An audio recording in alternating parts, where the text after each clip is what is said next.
Hey guys, let's start this video by breaking down what we call idealism.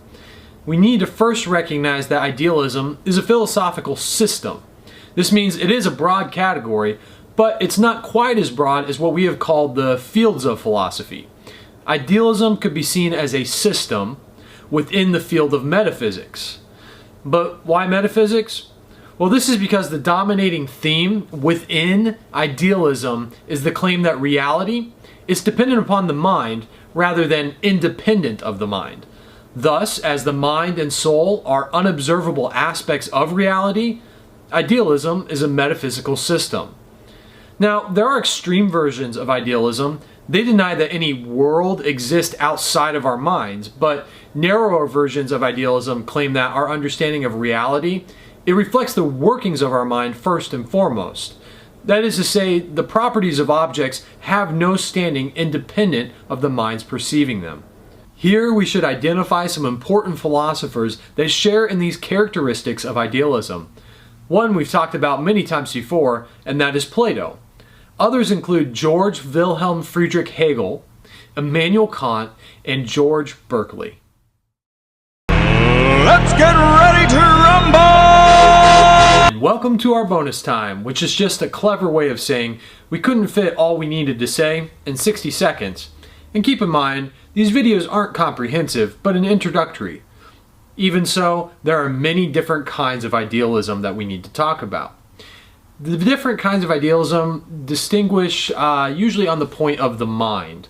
What is the identity and the nature of the mind, more particularly, is the question that they divide on. So some would argue that there is some objective mind outside of nature. Others might argue that it is simply the common power of reason or rationality. Others even argue that it is the collective mental faculties of a society. And there are those who focus simply on the mind of individual human beings. So let's break it down into 4 different kinds of idealism. There's Platonic idealism. A main characteristic in that, especially dealing with the mind, would be that there exists a perfect realm. We've talked about this in the forms and ideas. So there's this perfect realm in Plato's mind, forms and ideas that our world merely contains the shadow of that realm. So that would be an example of Platonic idealism. Up next is subjective idealism. According to this system, only ideas can be known or have any reality. After that is transcendental idealism. This is mainly developed by Immanuel Kant. This theory argues that all knowledge originates in perceived phenomena, which have been organized by categories.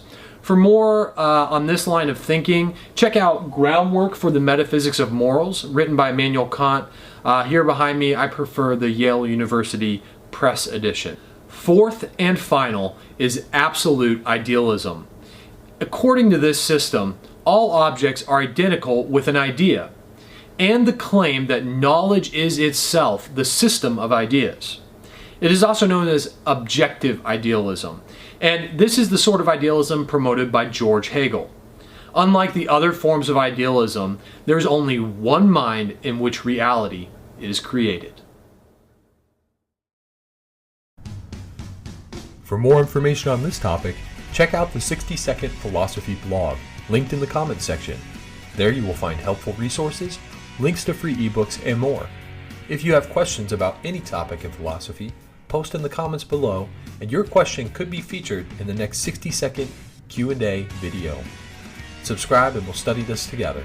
Thanks for watching 60-Second Philosophy.